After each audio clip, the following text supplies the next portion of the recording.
Según los datos del Ministerio del Interior, los delitos sexuales han aumentado un 19% respecto al año anterior y solo las violaciones han crecido un 27%.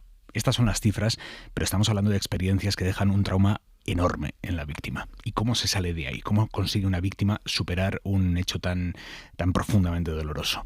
Luisa Fernanda Yáguez, muy buenas noches. Hola, buenas noches. Es psicóloga clínica con 25 años de experiencia y a su consulta llegan sobre todo mujeres y niños totalmente rotos. Su terapia básicamente es intentar que recuperen su vida lo mejor posible. No sé si es posible. Claro. Recuperar la vida. Claro que sí, de eso se trata, en eso consiste la atención psicológica. La especialidad es enfocada al trauma en general. Lo que valoramos y observamos es cómo vienen estas víctimas, estas personas que de un día para otro se han convertido en víctimas, también hombres. Mujeres, hombres y niños, niñas, que en algún momento tuvieron la desgracia de tener que sufrir una agresión sexual y sí que vienen rotos y el trauma va a variar dependiendo de la edad en la que ocurra, el tipo de abuso que existe, pues que han sufrido, también la duración de esos abusos y la idea es que puedan recuperar el contacto con su cuerpo, que puedan liberarse del secreto, porque siempre hay un secreto y hay una relación de poder. ¿Qué quiere decir que siempre hay un secreto? Los agresores, hablo en masculino de agresores porque son la gran mayoría hombres, los abusadores, envuelven a las víctimas en una especie de relación de confusión donde cuando son niños, los niños no saben diferenciar entre la expresión de afecto cariñosa que tenemos con los niños de la expresión erotizada. Ellos tienen esa mirada sucia, digámoslo así, sobre el niño. Son personas que son pedófilos o pederastas, que hay una diferencia. El pedófilo es una persona que tiene un trastorno en el sentido de que siente atracción sexual por los niños. Le excitan los niños, imagínate lo patológico que es esto. Los pederastas ya pasan al acto. Los pedófilos se quedan en la fantasía y en la recreación de estas fantasías que tienen con niños, y los pederastas ya pasan al acto del abuso, ¿no? Entonces normalmente generan una relación de poder con sus víctimas. Hacen pensar al niño que son especialmente queridos. Normalmente el abuso, cuando ocurre dentro del entorno de personas conocidas, de personas familiares, que es la gran mayoría de los casos, empiezan con tocamientos, empieza con una erotización de ese vínculo y de esas expresiones de afectos y de ese contacto que el niño no puede negar porque no sabe, que no le gusta, pero tampoco lo puede negar. Y los niños hacen lo que les enseñamos los adultos. Los niños son obedientes, los niños obedecen lo que los adultos les piden, ¿no?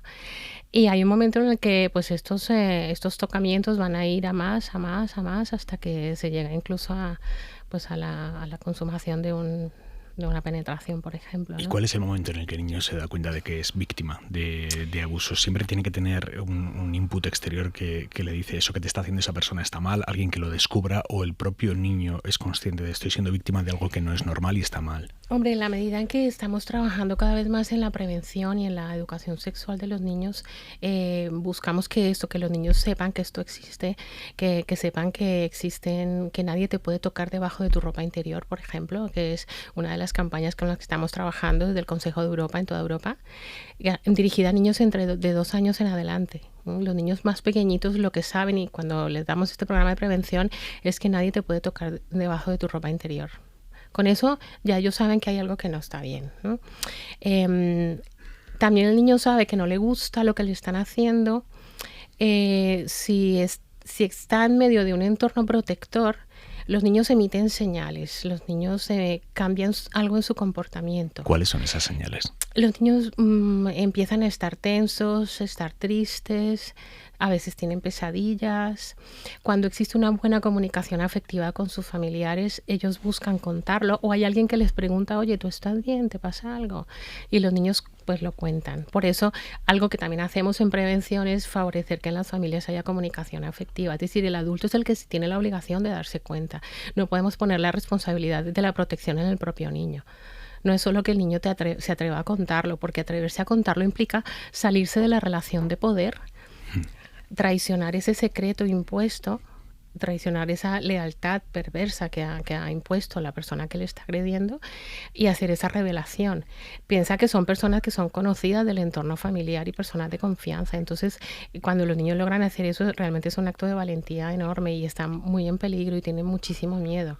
A veces están chantajeados y amenazados de que si lo hacen va a haber alguna consecuencia.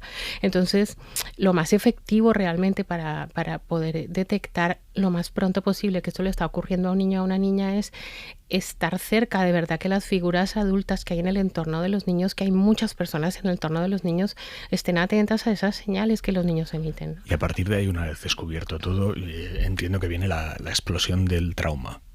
¿Cómo se gestiona eso? ¿Qué secuelas físicas, entiendo que son sobre todo psicológicas, pero también físicas, tienen que dejar en un niño? Estamos de momento centrándonos en los niños, iremos después a las mujeres, pero ¿qué secuelas deja eso? A veces la secuela, el principal síntoma que nosotros detectamos los psicólogos cuando estamos trabajando con ellos es la disociación, es decir, durante el momento en que están ocurriendo los abusos, como mecanismo defensivo de supervivencia, los seres humanos tenemos la opción de disociarnos, es decir, de separar nuestra conciencia de nuestro cuerpo. Y estos niños en el entorno de estos abusos a lo largo del tiempo se van quedando disociados y van quedando desconectados de su cuerpo. Hay un momento en el que vuelven a hacer esa conexión del darse cuenta y del entender. Y en ese momento es posible que hagan la revelación y también es posible que empiecen a aumentar los síntomas. Las pesadillas, tienen flashbacks de los momentos más angustiantes que han vivido y más traumáticos. Algunos tienen un comportamiento erotizado que nos resulta muy llamativo y muy viscoso. Ver a un niño pequeño o a una niña preadolescente, 9, 8, 10 años, que está erotizando su cuerpo y lo mueve de una manera que no debería. Son niños que saben demasiado sobre cosas de sexo que no deberían saber. Y niños que tienen una labilidad emocional muy grande, es decir, cambios de estado de ánimo muy frecuente. El rendimiento académico baja, son niños que no juegan, que se han hecho mayores. No sé cómo explicarte, pero todos tienen en su mirada algo, ¿no?, que se ha perdido. Tienen una mirada triste, una mirada de viejo, de adulto, ¿no? ¿Y cómo se trata a esos niños? Bueno, cuando tenemos la fortuna de poder intervenir con ellos desde pequeños es maravilloso porque se ha descubierto a tiempo. De hecho, no es recomendable que empecemos a intervenir y hacer terapia hasta que no están a salvo, con lo que el momento de la revelación tiene que derivar en una denuncia porque estamos hablando de un delito.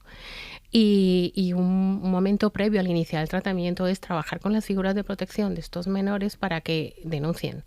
Cuando tienen que denunciar, por ejemplo, al padrastro o a un abuelo o al tío o a un vecino, a veces tenemos un problema serio, porque si las familias no están actuando como tales y no denuncian, no le van a proporcionar esa seguridad al niño que la necesita. Pero eso es muy habitual, que las familias se nieguen a, no sé, yo imagino siendo padre y no sé, que mi cuñado o quien sea de mi entorno viola a mi hijo y entiendo que lo que primero me sale es proteger a mi hijo denunciándolo, por mucho daño que vaya a generarle al agresor, que es un agresor, joder. Desgraciadamente hay casos en los que esto no está tan claro, en los que yo me he encontrado muchas veces con que cuando un menor hace una revelación salta la madre diciendo es que yo también sufrí abusos, y el enfrentar el abuso de su hijo implica enfrentar el suyo propio. O sea, que han ocurrido abusos en terceras generaciones, ocurre con muchísima frecuencia también. Y en general hay que enfrentar, la figura de protección de estos menores tiene que enfrentarse con un conflicto familiar. Y no pueden ser tibios, tienen que cortar el contacto con ese agresor. Y tienen además que denunciar. Entonces a veces intentan como lavar los trapos sucios dentro de casa. Pero hay otra razón por la que es importante denunciar, y es que a estos pedófilos y pederastas nadie los para.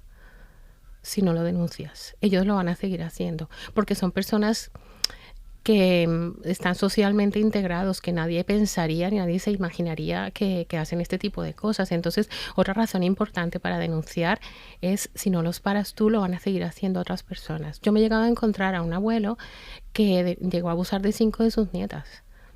hasta que la quinta fue la que yo traté y pude convencer y pude intervenir a nivel familiar. Yo soy terapeuta familiar para que esto ocurriera, ¿no? Y desgraciadamente cuando lo denunciaron, este señor ya era muy mayor, tenía demencia y no fue a la cárcel, pero había 5 menores en esta familia con mucho daño, mucho trauma. Este tipo de episodios generan una culpa traumatizante, paralizante en los padres también por no haberlo detectado. Sí, porque a veces quien está abusando es, por ejemplo, un entrenador, un profesor, alguien de un extraescolar, y los padres se cuestionan cómo puse yo en manos de esta persona, yo a mi hijo, que es lo que más quiero, nunca me lo hubiera podido imaginar, ¿no? Entonces, en general, yo te diría que en general la mayor parte de la gente más o menos sana y más o menos coherente, con una conciencia de la protección que tienen que tener sus hijos, no tienen ningún problema en denunciar. Luego tienen que pasar por todo el periplo jurídico, ¿no? Es decir, todo lo que para los psicólogos y los trabajadores sociales implica daño, se tiene que convertir en prueba a la hora de denunciar para el tratamiento legal de estas situaciones, ¿no? Y luego las víctimas en algunas ocasiones tienen que pasar por contar lo que les ha ocurrido más de una vez. Y esto implica revictimizarse y volver a contarlo en la policía, contarlo luego al psicólogo forense, contarlo luego en el juicio. Pero eso con los niños sigue siendo así. Afortunadamente, a partir de la modificación de la última ley de protección a la infancia que estamos poniendo en vigencia este año, ya se está haciendo algo que se llama la prueba preconstituida, que es que el niño solamente tiene que declarar una sola vez. En general, todas las víctimas, niños y adultos. Para evitar esta revictimización, se hace una prueba preconstituida, es decir, una declaración que se graba, en la que están a través de una cámara, una pantalla, están viendo este relato que hace el menor una sola vez, y esto ya sirve como prueba. Incluso evita que el menor o la víctima vaya al juicio y vuelva a tener que enfrentarse en el juicio a su agresor, ¿no? Que es algo que también en los tratamientos nos hace mucho daño, porque desde el momento que se denuncia hasta que ocurre el juicio pueden pasar 2 años.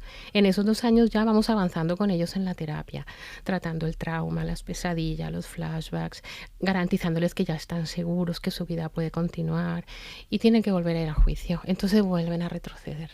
¿Cómo es esa terapia? ¿Qué les preguntas, qué no les preguntas para protegerlos? ¿Cómo es? Normalmente yo, que estoy en la parte clínica y no en la forense, yo ya cuando llegan a mí ya tengo un relato hecho por los adultos, o a veces una declaración o alguna parte policial donde ya sé lo que hay, y no entro, a menos que la persona durante el tratamiento quiera contarlo, no entro en que me cuenten exactamente los detalles de qué pasaba y qué les hacían, sino me centro en el daño. Primero en evaluar el daño, porque en cada persona va a ser diferente.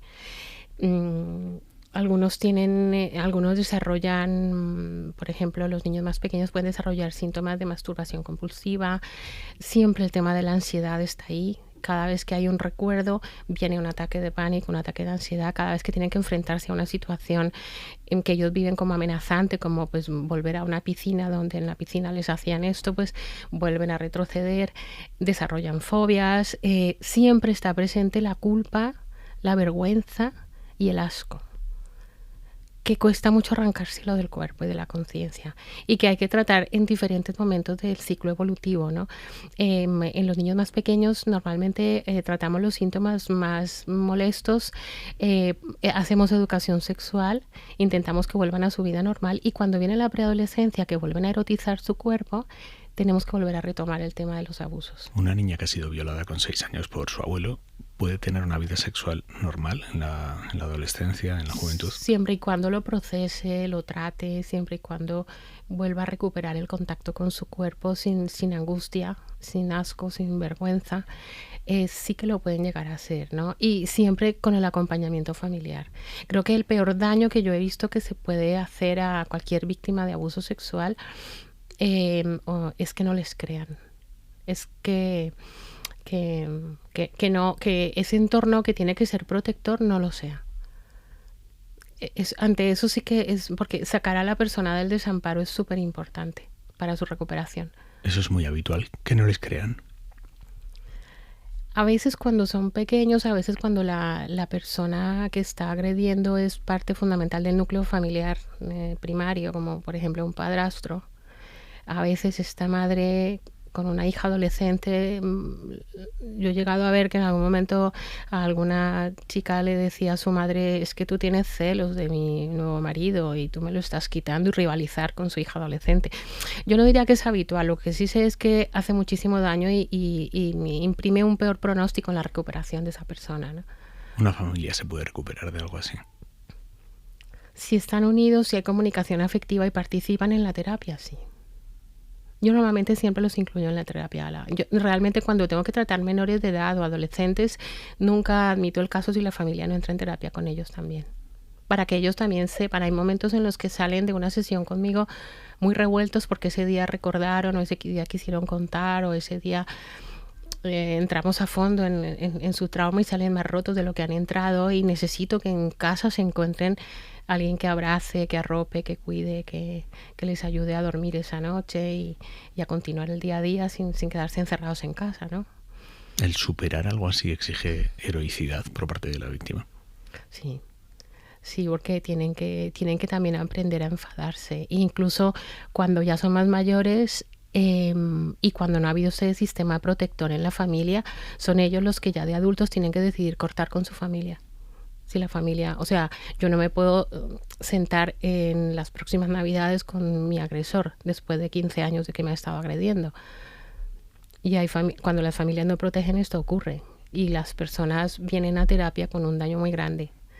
Ya en su personalidad, ya en su forma de vinculación, tienen trastornos psicológicos más enquistados, ¿no? Se va dañando más la personalidad. Entonces, una solución es cortar de raíz. Y cortar de raíz con toda la familia, con lo que es muy doloroso. Y los niños y niñas que sufren abusos de muy pequeños, te estoy hablando 2, 3 años, ¿tienen recuerdos de ello después? Sí, de alguna manera piensa que ellos puede que no sean capaces de poner en palabras ni de verbalizar lo que les han hecho, pero su cuerpo se queda como electrocutado, como si hubieran metido los dedos en un enchufe. Y sí que muchos notamos, por ejemplo, más tendencia a la hiperactividad. Son niños que tienen a veces más explosiones de rabia, están más incontenidos, más incontenibles, y tenemos que trabajar un poco con ellos en el control emocional, en el control de la conducta. Y a esos niños que no son del todo conscientes de lo que les pasó, pero que bueno, si tienen estos síntomas que me estás contando, es bueno detallarles exactamente qué les hizo el padre, el entrenador, el cura. No, realmente no. Realmente, si no tienen mucha conciencia, también hay que pensar que tienen menos trauma, ¿no? Lo que hay es que observar de cerca el que ellos no reproduzcan de manera automática, ya que no hay conciencia, reproducen de manera automática lo que están haciéndoles a ellos, ¿no? De hecho, a veces es una de las formas de detectar. Un niño pequeño, por ejemplo, imagínate que en el cole le baja los pantalones a otro niño, le intenta coger la colita. Es muy raro que un niño haga esas cosas. Y hay que investigar al niño pequeño al que le han hecho esto, qué daño ha sufrido, pero el que lo ha hecho, hay que investigar de dónde, por qué sabes estas cosas. ¿Tú cómo sabes sobre tocar la colita, ¿no? Y normalmente se descubre que este niño está sufriendo abusos por parte de un adulto. Entonces, una sintomatología muy común en los niños más pequeñitos es que reproducen automáticamente lo que les están haciendo a modo de descarga, sin mucha conciencia. Me ha llamado la atención antes, como decías, que al final el ser humano llega a poder disociar su mente de su cuerpo, que entiendo que es una manera de protegernos, de defenderte, ¿no? ¿Existe un mecanismo de autoprotección que haga que algunos niños, entiendo que los menos, o que ni siquiera existe, y por eso te lo pregunto, que consigan olvidar completamente? Sí, claro. O sea, que para ellos no haya pasado. Sí, es así, pero están disociados. Y esto también genera síntomas, ¿no? Fíjate que hay una cosa que ha ocurrido gracias a la pandemia. La pandemia nos ha traído muchas cosas malas, pero en mi experiencia personal, con la cantidad de casos que recibí de abuso sexual durante la pandemia, he tenido que analizar y pensar y hablar con mis colegas qué pasa con esto. Fíjate que durante el confinamiento vivimos una situación existencial muy parecida a la que se vive cuando estás atrapado en una relación en la que te están abusando. Estábamos atrapados con un miedo muy grande, nos sentíamos agredidos por un enemigo que era implacable y que la gente se moría. Teníamos una sensación de indefensión enorme. Tuvimos mucho tiempo para dormir. y para estar en casa. Pues a mí me empezaron a llamar personas a pedirme ayuda diciendo: Luisa, anoche estuve soñando y recordé que a mí me hicieron algo de pequeño. Esa disociación que muchas personas habían mantenido durante años, durante la pandemia explotó. Y las personas empezaron a conectar con sus traumas.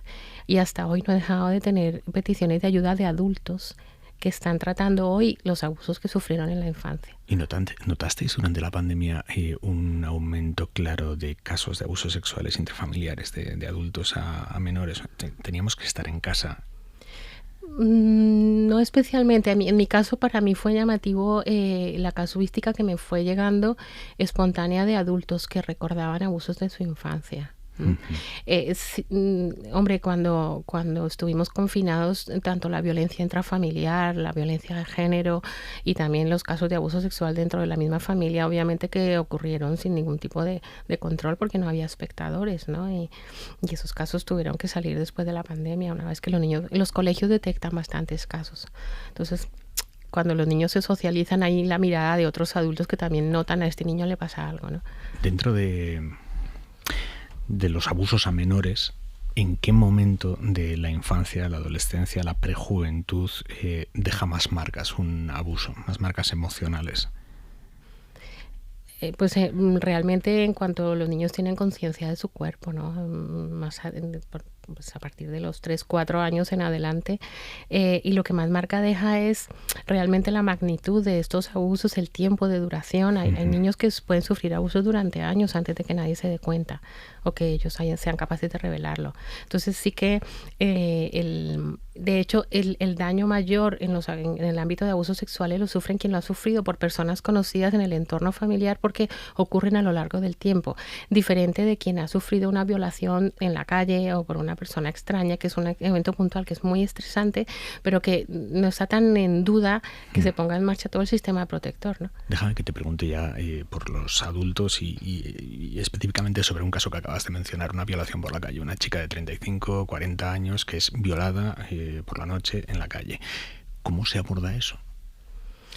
Bueno, lo primero, indiscutiblemente, que reciba la protección. Es decir, es súper importante que lo cuente, es importante que denuncie para poder ofrecerle protección y seguridad. Y que el acto de la denuncia ya es terapéutico, porque te estás enfrentando a que esto sí te ha ocurrido y estás legitimándote en el derecho de pedir ayuda y de que castiguen a la persona que lo ha hecho. Entonces la denuncia ya es terapéutica. A partir de ahí, normalmente lo que hay que tratar es todo el efecto de estrés postraumático que la persona registra después de esta experiencia, ¿no? ¿Lo registra inmediatamente? Sí, claro. Claro, porque de hecho yo he llegado a atender también a algún hombre que sufrió alguna agresión sexual en la calle. Por sumisión química tenía miedo de salir tuvo que venir a mi consulta acompañado por alguien porque no era capaz de salir solo a la calle y tenían ataques de pánico, el tema de la ansiedad, la sensación de asco, los rituales de lavado son frecuentes también, el asco, la vergüenza, el miedo y la culpa son los temas con los que hay que trabajar, pero siempre un entorno de protección. ¿La vergüenza? La vergüenza, todos sienten vergüenza de alguna manera, por el hecho de haber estado disociados, por el hecho de haberse dejado hacer, porque si se defendían les mataban, no les hacían daño, por el hecho de que alguien traspasa los límites de tu cuerpo y de tu intimidad, es inevitable que sientan vergüenza y que esa vergüenza te la puedan arrancar del cuerpo a lo largo del tiempo y que luego puedan desactivar esa vergüenza, ese pudor y ese rechazos incluso hacia su propio cuerpo cuando tienen la oportunidad de volver a tener relaciones en una relación afectiva normal, ¿no? Es otra etapa, es otro proceso cuando ya consiguen volver a tener una relación de pareja sana, y ahí en algunos momentos sí que necesitamos el apoyo de quien está en este momento implicado en esa relación de pareja, con mucha paciencia, con mucha calma, respetando sus tiempos hasta que pueden volver a tener alguna vida sexual normal. Las relaciones sexuales consentidas posteriores a una violación tienen que ser muy distintas. Eso es. Y muy poco a poco. ¿Cómo es la terapia para una víctima de una violación? Quiero decir, entiendo que cada paciente necesitará su proceso, su duración, pero de una manera un poco estandarizada, ¿cuánto dura una terapia? ¿Qué procesos lleva? ¿Cuál es el recorrido psicológico para una víctima de una violación? Sí, bueno, sé que ya lo he dicho, pero el tema de la revelación del secreto y el efecto que le ha dejado a la víctima el haber mantenido el secreto durante un tiempo nos lleva una parte del proceso. Otra pata dentro de la terapia es el contacto con el propio cuerpo, cómo volver a conectar con el cuerpo que vives como dañado, sucio, roto. Otra fase de otro aspecto de la terapia es como volver a recuperar la confianza en las personas, como volver a creer en los seres humanos y volver a vincularte y tener relaciones afectivas en las que te puedas sentir seguro. Ese es otro tema. Y luego, pues, los síntomas asociados que cada uno pueda desarrollar. Algunos tienen fobias, algunos desarrollan algún trastorno de alimentación, la depresión, los casos más graves. Es habitual que víctimas de violaciones se bunkericen y no salgan de casa, no tengan relaciones. Eso es. Algunas abandonan el cuidado de su cuerpo también porque les da mucha angustia al cuerpo, entonces empiezan por ejemplo, a comer demasiado y a engordar. Entonces tienen obesidades mórbidas y siguen desconectados de su cuerpo, pero su cuerpo se convierte como en el tarro de la basura, ¿no? Entonces es el volver a desarrollar una buena autoestima y un buen autoconcepto, la autoimagen, el cuidado sobre su propia persona es otro aspecto importante, el trabajo con el espejo de fuera y con el de dentro, ¿no? ¿Cómo es ese trabajo con el espejo? Bueno, a veces hasta que consiguen volver a mirarse desnudas en un espejo es algo que hacemos todos habitualmente, para ellos es muy terrible, es muy doloroso. Poco a poco y volviendo a aceptarse, tienen que hacer un duelo. Hay un aspecto importante dentro de la terapia que es el que puedan recuperar la capacidad de enfadarse, la rabia, porque también te defiendes mejor enfadado que triste. Entonces, cuando consigues enfadarte con quien te había sometido y con quien te estaba manipulando y chantajeando, pues te haces más fuerte y te puedes enfrentar, ¿no? Entonces, hay personas a las que les digo, tenemos que aprender a enfadarnos.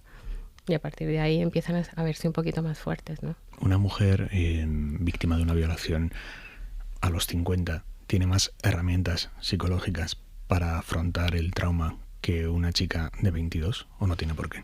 Depende más de su estructura de personalidad que de la edad, ¿no? Y depende de lo brutal o menos brutal que haya sido la agresión, que hayan sufrido.